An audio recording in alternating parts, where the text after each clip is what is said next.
September 11, the United States was attacked. The Twin Towers were hit. This gave rise to so many security reforms in the United States of America. One of those reforms was the introduction of the ISPS Code.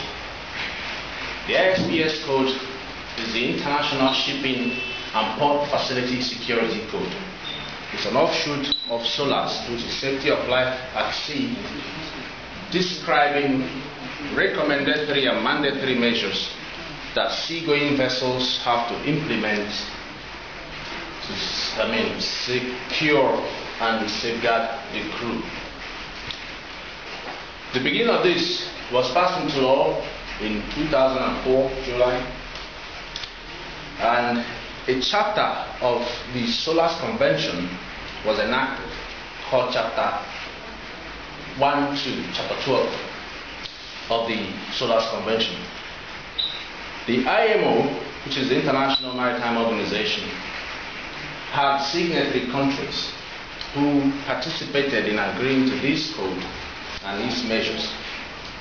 And among those countries, Nigeria is one of them. They agree to the application of these measures to ensure the safety of crews and vessels and offshore drilling units operating within their terrain. In this sense, referred to as the coastal state.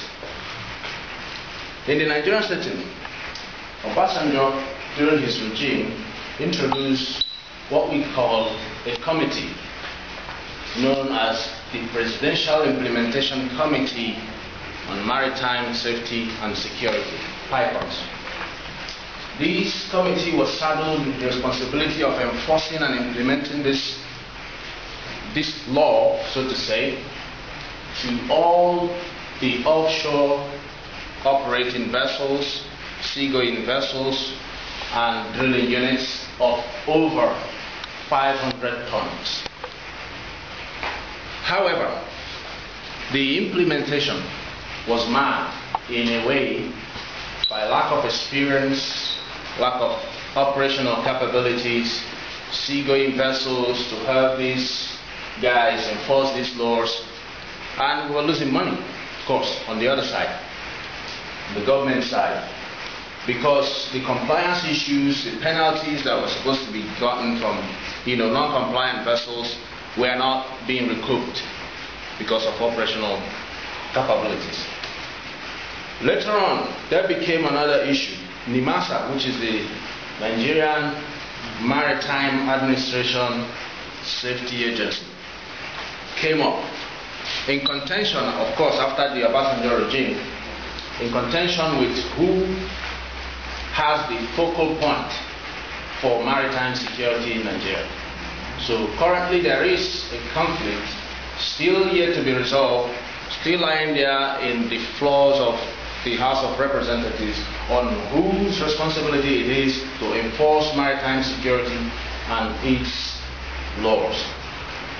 NIMASA and PICOT. Now the vulnerability side there is the ISPS code, in essence, is not being fully implemented because right now operating vessels, seagoing vessels, offshore drilling units do not know which of these agencies is the rightful authority to enforce compliance.